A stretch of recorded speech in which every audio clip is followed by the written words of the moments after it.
Di endingnya kan ada transfer wajah ya Kak. Ikonik ya. Iya, dari si Hulya ke Aisyah. Gitu, karena Aisyah waktu itu wajahnya udah rusak. Lah. Gitu. Tapi menurut aku ini dijadiin ending tuh seperti apa ya? Memvalidasi pikiran patriarki.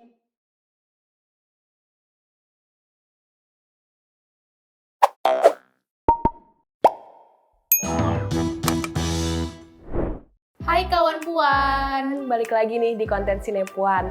Buat kawan puan yang hobi nonton atau sekedar penasaran aja nih sama film atau series yang lagi trending, sekarang kamu punya tempat yang tepat. Karena di Sinepuan kita bakal kupas tuntas film atau series yang pastinya seru banget. Nah, dalam rangka bulan Ramadan, Sinepuan bakalan mereview film-film bertema religi nih Langit.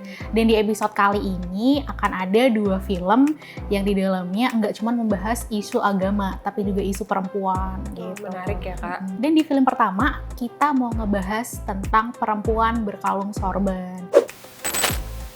Film ini tuh disutradarai oleh Hanung Bramantyo dan dirilis tahun 2009. Cukup lama ya? Lama sih itu. Nah, Perempuan Berkalung Sorban ini tuh menceritakan tentang kehidupan karakter perempuan namanya Anissa. Dan Anissa ini diperankan oleh aktris Revalina S. Temat. Dan lingkungan dan keluarga Anissa ini menggunakan nilai-nilai agama sebagai cara untuk mengekang kebebasan perempuan. Gitu. Dan di usia yang masih sangat muda, Anissa ini tuh dipaksa menikah oleh kedua orang tuanya dengan seorang laki-laki yang ya nggak begitu dikenal, namanya Samsudin. Nah, Samsudin ini diperankan oleh aktor Reza Rahardian. Tapi dalam pernikahannya ini tuh alih-alih si Samsudin ini mencintai Anissa, tapi malah dia itu memperlakukan istrinya dengan buruk gitu. Bahkan si Samsudin ini tuh melakukan kekerasan fisik sama Anissa gitu. KDRT ya KDRT. Kak. Dan parahnya lagi, Anissa ini difitnah. Dia tuh difitnah berzina sama seorang pemuda bernama Kudori. Kudori ini diperankan oleh aktor Oka Antara. Tuh, dan karena fitnah itu si Anissa ini jadi bahan apa ya? Bahan cemooh, bahan hinaan di lingkungan pesantren itu. Akhirnya Anissa harus menikah dengan si Kudori ini karena fitnah itu tuh. Padahal orang kan belum tahu benar atau enggak. Tapi ya namanya juga udah apa ya? Merusak nama baik gitu ya. Jadi ya udah dinikahkan saja gitu. Dan cerita Perempuan Berkalung Sorban ini berlanjut dengan perjuangan Anissa untuk apa ya, menuntut atau mencari kebebasan perempuan di lingkungan pesantren, di lingkungan keluarga yang sangat religius. Nah Karin, setelah nonton Perempuan Berkalung Sorban, aku nih menemukan bahwa film ini tuh nggak cuma ngomongin agama doang, tapi juga bisa ngomongin soal posisi perempuan di agama Islam itu sendiri. Dan film ini tuh mencoba meluruskan ajaran Islam soal perempuan. Jadi kan seperti yang kita tahu ya, kadang lingkungan sekitar itu yang kita dengar ya, ajaran Islam tuh suka memojokkan perempuan. Padahal kayak sebenarnya agama itu nggak ada yang memojokkan siapa-siapa kan ya Kak, ajarannya itu. Kayak perempuan itu berada di nomor 2 setelah laki-laki gitu nggak sih? Betul.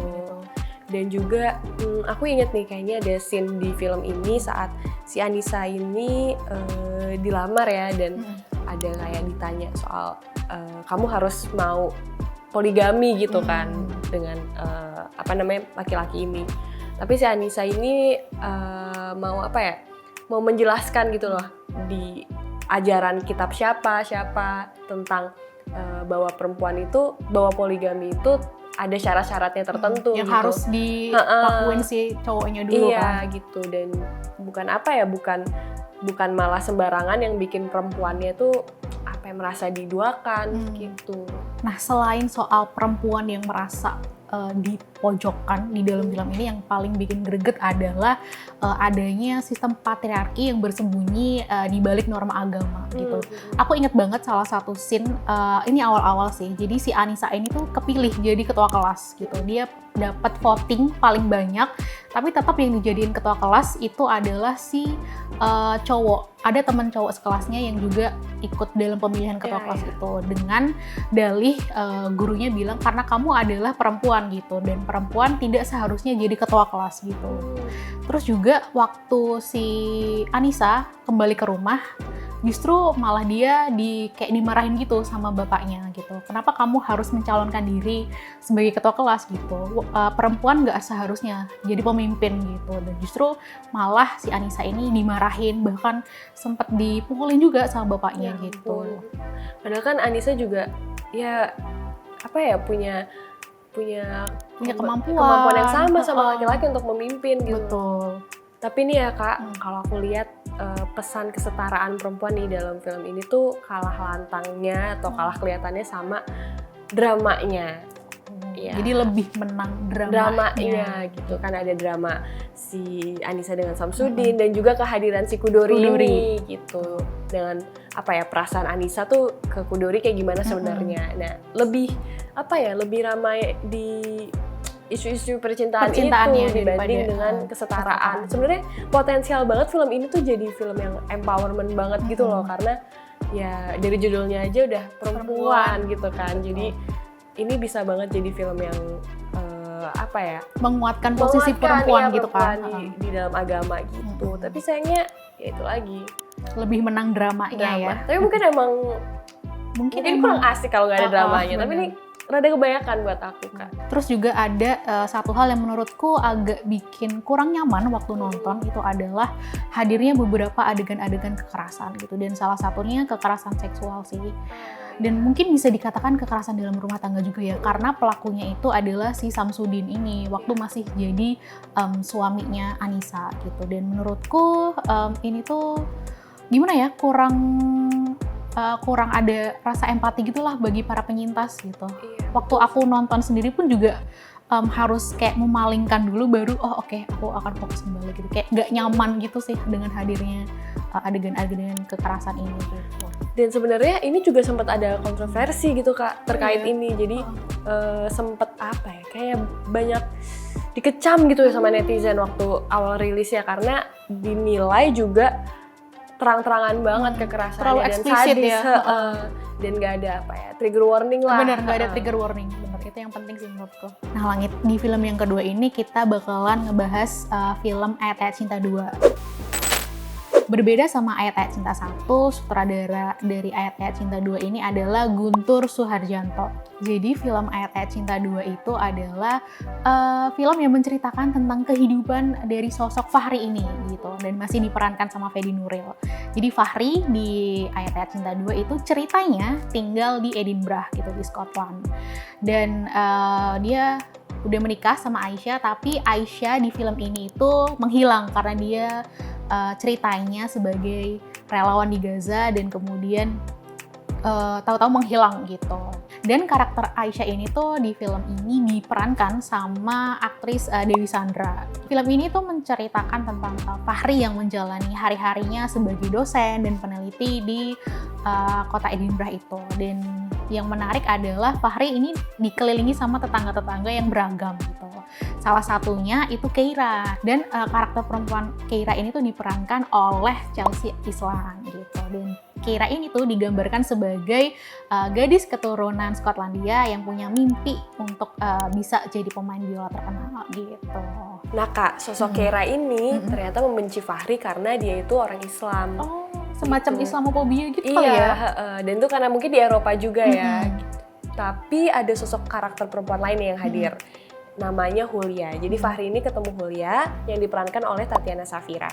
Hulya ini perempuan Islam keturunan Jerman Turki dan merupakan sepupu dari Aisyah. Jadi kehadiran si Hulya ini membuat Fahri tuh terkenang lah sosok istrinya itu yang menghilang itu. Dan jadi Fahri mulai mungkin tumbuh lah bibit-bibit benih-benih